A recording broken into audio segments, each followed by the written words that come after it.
we're going to bring on our first guest, and her name is LaJill Hunt. She's an author as well as a screenwriter. And we like to bring on authors who are doing other things as an extension of their writing. Either they expanded their horizons or some of them stopped writing books and they've moved on, but some are still writing books and parlaying it into different other second careers or third careers. And that would be LaJill. So LaJill, welcome to Black Authors Matter TV. Thank you so much for having me, Gwen. Yeah, I was trying to think back on when I first met you. I believe it was when you came to our store with Carl, I think. And that would have been 20 years ago or something like that, maybe a little bit more than 20. Yes. So it's been a minute. So when we do our Zooms at home, often there are people who walk behind Try us. to zoom in now, LaJill. We've already seen them. I'm actually on set. Oh, a lot of people don't know this. I actually write for Country Wayne. So, ladies and gentlemen, D from the West Side. Hey, what's going on? I'm sorry. Hey, how you doing? I didn't mean to interrupt you.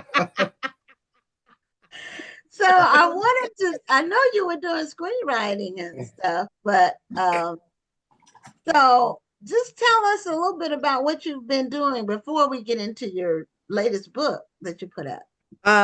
Pretty much, I am still writing books, but I also write for the Family Business television show on BET Plus, and I write for the Black Hamptons, which is on BET Plus. I have a few films that I've written for BET, For What It's Worth, Infidelity, Happy. I did an episode of I Got a Story to Tell. And I also write for Country Wayne, the skit series on social media. And I've seen the skit series, and it is funny. So if you are helping to write those jokes, you are very talented. Oh gosh. It's very exciting and interesting. I tell everybody this is my fun job. It really, really is. You know, I've got to tell you, I've seen a lot of authors. You're doing it well, and you're at the top right now. But I've seen a lot of authors who have made that transition from purely just writing books to going into TV and movies, and it's like another level of your writing. And I will say that it takes a lot of talent because when you're writing a book, your book can be 100, 200, 300 pages long, but is what, maybe 90 pages long. So 90 to 92. Yes. We have to how do you take that big idea and then whittle it down to 90 pages, but still make it a full story? Pretty much. One thing that my strength is dialogue. So I depend on a lot of like heavy dialogue. So that I use my strengths in addition to I pick out what's important, and I know we only have this amount of real estate, so the house can only be this big. By the way, is Country Wayne still in the room? No, he won't. Okay. He left. Please tell him that Social Book Club said he fine. That was D. That was Damian Gio. Oh, okay. Yes. Well, I have to check it out because this is new information for me. I didn't know about Country Wayne. And so that's something that I love to laugh. I'm a happy person. So now do you all have a rating on it or anything? Or is it just kind of like open? No, as it's pretty much on social media. It's on Facebook and YouTube. Okay. It's very clean. There's no profanity, like no violence. Like Country Wayne has very strict, rules about what we can and can't do in our skits, and we abide by it. It's pretty much fun. As with my books, as with my TV shows and movies, I am the drama queen, so I make sure that my storylines are very drama filled and drama driven. So Love that. Okay. So is it a half hour or 1 hour? No, we drop a 3-minute skit. The skits are 3 to 5 minutes. Short. Oh, okay. It's And okay. they drop one every hour, 24 hours a day, 7 days a week. So this is like a constant. It's a whole soap opera. It's a constant because I've seen them, but I've never. I see them usually when I'm just kind of scrolling, and I'll see them and I laugh. You have to I tell people all the time, just go to the page, click on the videos, and it is a whole soap opera. It is a whole soap opera. Yes. So do you have to watch them in order? No, people have their favorite characters, just like they have like favorites on, like some people like Victor Newman, some people like Jack. It's the same thing on Country Wayne. Like you have your favorite characters, your favorite storylines, and you follow them. Okay, I'm gonna have to check that out. I didn't know about that. But I'm behind. I'm behind the times. I try to stay plugged in to a certain extent.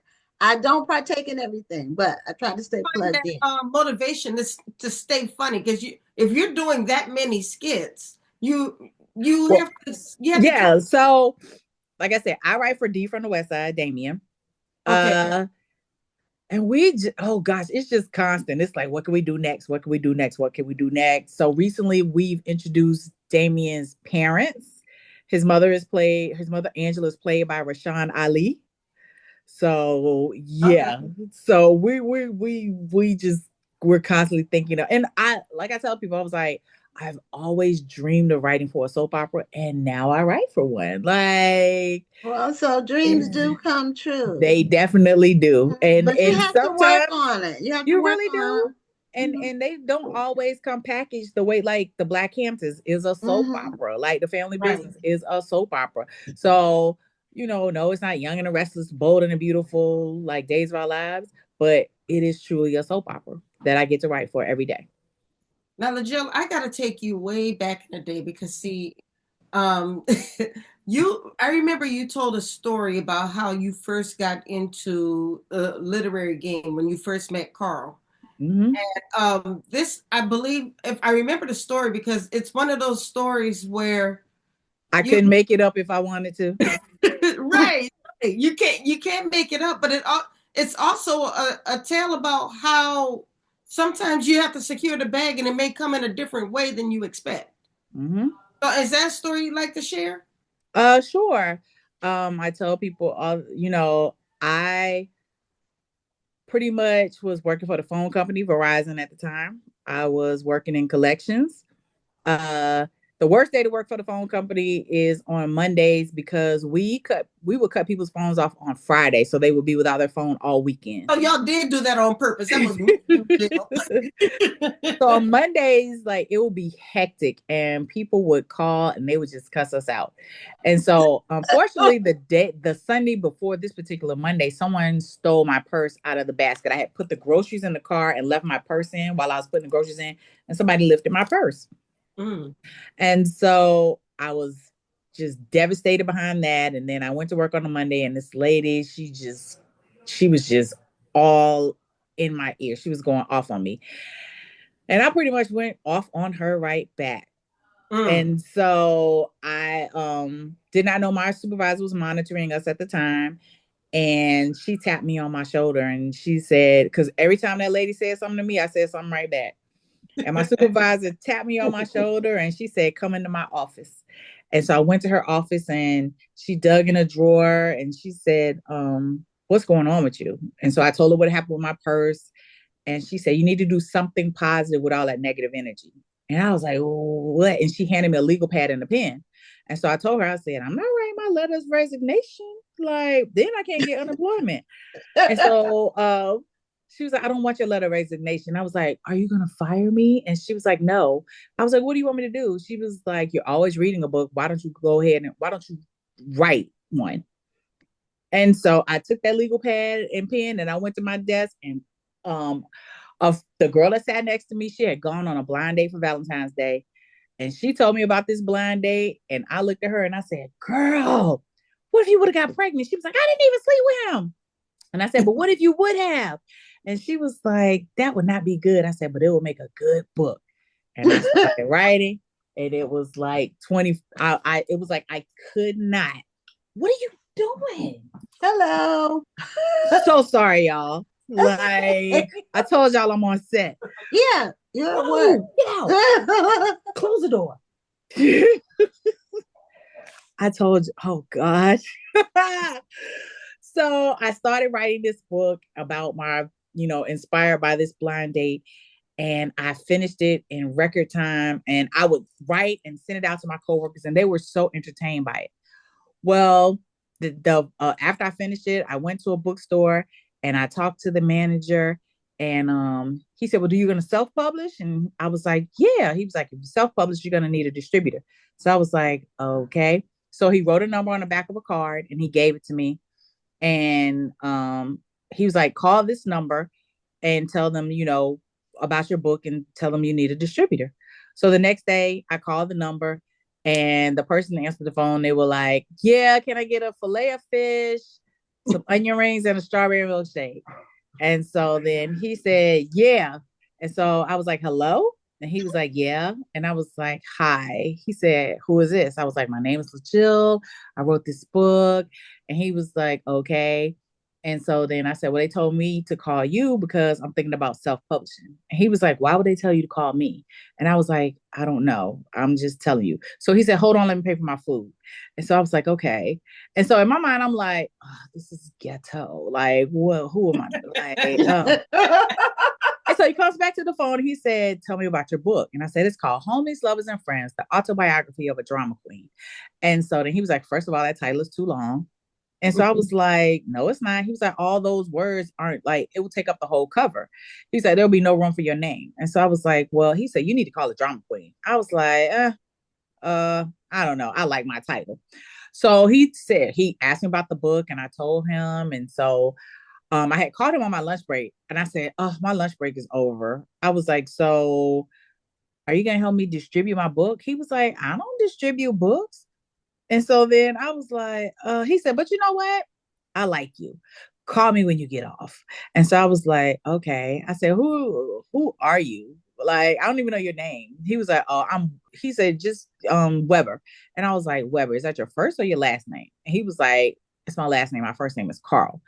And I was like, "That's funny." I said, "One of my favorite authors' name is Carl Weber." He was like, "Yeah, that's me." I was like, "You're not Carl Weber." He was like, "No, seriously, it is me."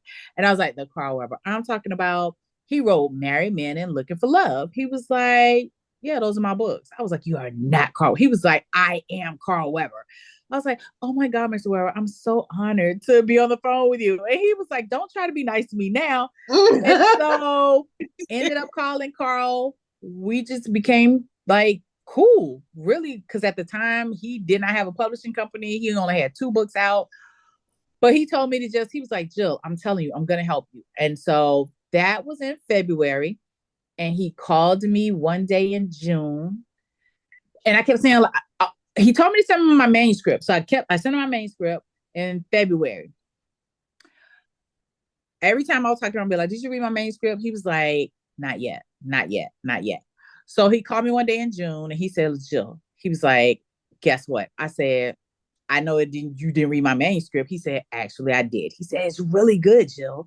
And I was like, "Okay." He was like, "And I decided to start a publishing company, and Drama Queen is going to be the first book that I release." And I was like, "Oh my God, like, yay." So I met Carl Weber because I met Carl Weber because somebody stole my purse. My manager didn't fire me, and somebody accidentally gave me Carl Weber's cell phone number. Accidentally gave it to you. Accidentally, because he thought he was giving me the number to a distributor. Now that's what you described actually would be a good like movie, or even a series, because just the whole series of events is kind of unbelievable on one hand, but also each thing builds on the other, the next Yes. thing, and they're all connected, and it's a happy ending. Yes. Yeah, there you go. So it would be great. You could really write a story based on that. That would be funny. Just the whole Verizon thing. Yes. And when you worked for them, were they doing landlines then? It was a landline. They were cutting off landlines. Yeah. Mm-hmm. Yeah, because that's what I thought. So it was and the light company used to do that too. Mm-hmm. They would cut your phone off and this is before they could turn it back on, electronically. They would turn your lights off Yeah, because when we would cut your phone off, we on would the have to send a Friday. technician out to cut it back on. Right. Right. So you gotta Now sit they there can and just wait. do it like that. But back in the olden days, your stuff would be cut off on the weekends. See, young people, they don't know anything about that. Mm-mm. So I saw a movie recently. No, it wasn't a movie. I'm looking at ER. I'm binging ER, the original ER. And it came out like I think in the early 90s when it started. And the ER had a dial-up. Oh Or, gosh. the internet. It was the dial-up, yes. which is so like it seems like forever ago now, but it was I think when you came to our store, we had dial-up or it wasn't. Probably. Yeah, because when I first started writing books, we would have to print our manuscripts out and mail them. Yeah. Yeah. Yes.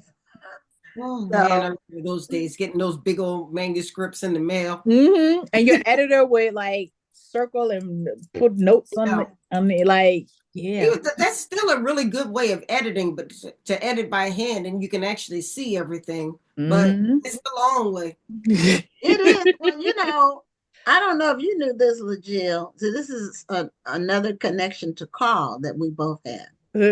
Because I was the copy editor for Urban Books for several years. Oh, wow.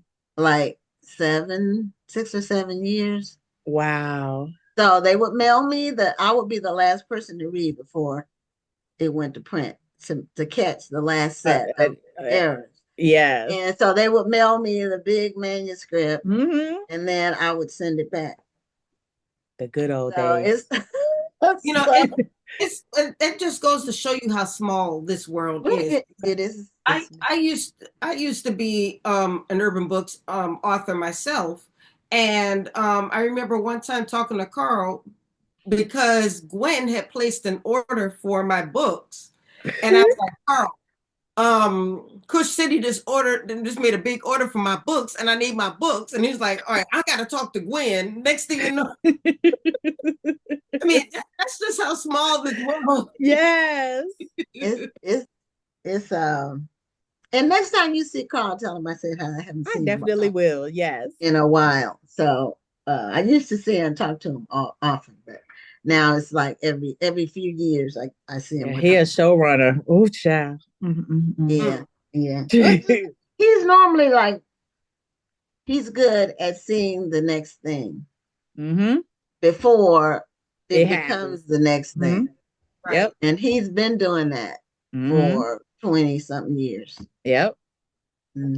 So tell us about your new book, Catching Feelings, and is it a standalone? Is it part of the series? I think, my gosh, I think this is, other than my Christmas book, I think this is the only standalone I've ever written. Oh. And Carl specifically asked me for a standalone only because our TV responsibilities are so time consuming that I don't know when I have the opportunity to write. Like, it's okay, just do a standalone and just leave it at that, because we don't know when you're going to get the opportunity or the time to write another, a series. So normally when people write series, it's like one a year. Well, if you are a traditional author, because, we don't drop book like every 90 days. Like we do like one a year. And I think a lot of people don't understand that. Like, traditional authors are different from non-traditional, and we only drop one a year because when our books go to print, they print like 50,000 copies. Like, there's no way to print like 50,000 copies every 3 months. Like a non-traditional authors, like they're able to upload their books whenever they're finished. But it is a process when you're with a major publishing house. So that's one thing that, is different for us. So finding the time to write one book a year is like, especially when you're writing for multiple TV and film projects. So he's like, contractually, you owe us a book. So I wrote Catching Feelings. I knew I wanted to write a sibling book. I had never done that before. So I wrote about these three siblings, Nick, Sabrina, and oh gosh, I can't think of the other sister's name. I got it right here. Lord have mercy. I can relate to you. I know, Tennille. Jesus. It's been a while since you wrote it. Yeah, I'm good. I'm good for forgetting my own character's name, so don't even feel bad. Especially when I wrote this book like last summer, I'm like, what? Yeah, and you've been writing other stuff. I have been writing other stuff. Mhm. Yes. So it's about the three siblings, and they are raised by these great parents. Like their parents have been married like 40 years, and they've always seen the love that and they all three of them strive to have what their parents have, but they keep missing the mark, child. They just keep missing the mark. So Tennille is married unhappily, but she's still striving to get what it is. And she got married based on some ill advice of a best friend, because she was involved in a relationship with the man of her dreams, who she loved very dearly. You good, Diana. Everybody else then interrupted.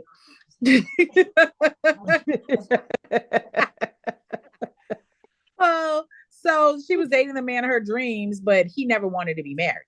And when I say he was a good man, he was a good man. And her friend said that her best friend was like, oh, he doesn't want to commit, then he doesn't love you as much as you think. And so she actually breaks up with him and starts dating another guy who instantly within 6 months was like, I want to marry you. And so she got the marriage, she got the ring, she got the house, she got the husband, but what she got is emptiness. Her brother, he wants love, but he's scared to commit himself, because the one time that he did, he ended up breaking the girl's heart. And he never wants to do that ever again. So he treads lightly when it comes to relationships. And then there's Sabrina, and she's so adorable and loving, and she's just waiting on the real thing. She's been engaged 4.5 times. So she has no problem getting the ring. She has a problem keeping it. And all of her broken engagements are because she gives the ring back, because she realizes you are not the one. So it centers around the three of them and their quest to find what their parents have. And by the end, you see who finds it and who just finds their way. So, yeah. And what happens when you catch feelings when you least expect it? Mm-hmm. Yes. Okay. Well, Tony Benita says she's reading Catching Feelings now. That's the book she's reading now. Ah. Yeah, Tony Benita reads a lot. Yes, Mama Tony. Reads a lot of books. Yes, so, she does. And let's see what else. Let's see. So I think this is a question.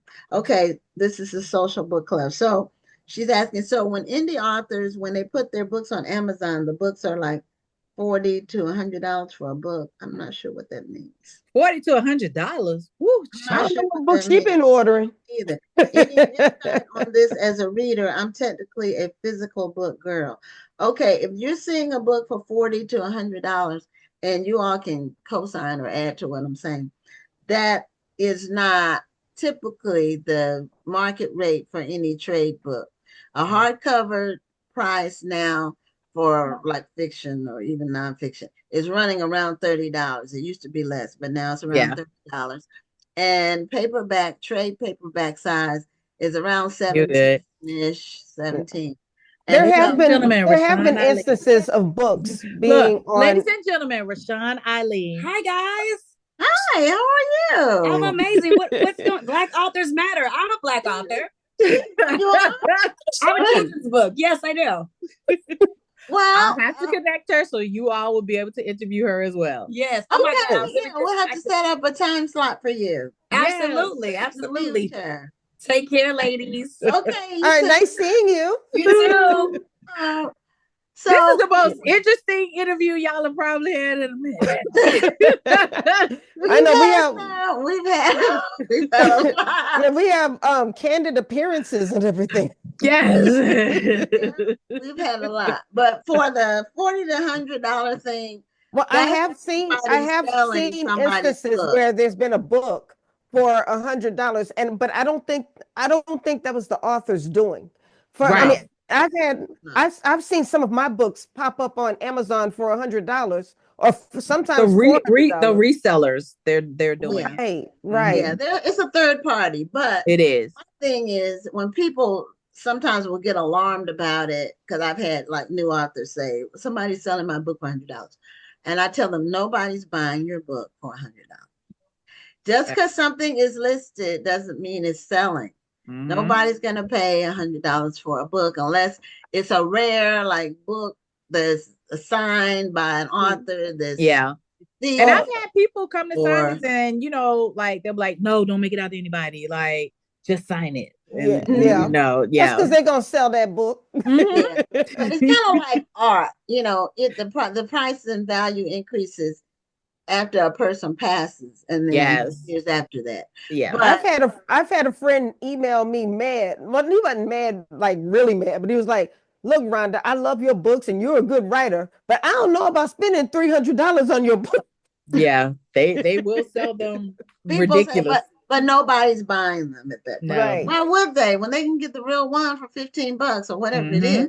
So I'm not sure why people post that, but that was a question. So let's see. Any more before? Because we're at the end of our time. Oh, I'm sorry. Yeah, it goes by really fast. This was you may have had a couple of appearances during your interview, but it was still a very informative interview. We learned a bit about you. We learned what you're doing right now. We learned about your new book. I posted the link to your book in the chat. You. Yeah, so folks can go ahead and order the book now while we're talking. And I learned about Country Wayne, which I didn't know, and I will go check it out. Yes. Please. It is very entertaining. Okay. It will have you talking to the screen. Even the storylines that I don't write, I'm like, what? Why? Like, and then I will call like the writer for that particular, and I'm like, girl, why would you? And she's like, girl, you ain't seen nothing yet. And I'm like, oh Lord, I'm scared. Okay, I'm gonna check it out. Well, LaJill, do you have a copy of your book with you? I know you're on set. I do. Oh, you do great. Okay, Catching Feelings by LaJill. Now, I think the one I saw was different. Is there more? Yeah. Okay, yeah, the cover. Amazon has a different cover on there, but that's the cover. Yeah. Okay. Catching Feelings of LaJill Hunt. Yes. Go get your copy. Well, LaJill, thank you so much for being Thank you guys so much for having me. It's always a good time with y'all. Yeah, it's been a few years. Yes. It's been on. Yes. So thanks a lot. And congratulations again on all the stuff you're doing. Thank you guys so much. I appreciate it. Okay. Well, we appreciate you. Keep writing. Keep doing your thing. All right. Thanks a lot, guys. Okay. Bye. Good night. Bye-bye.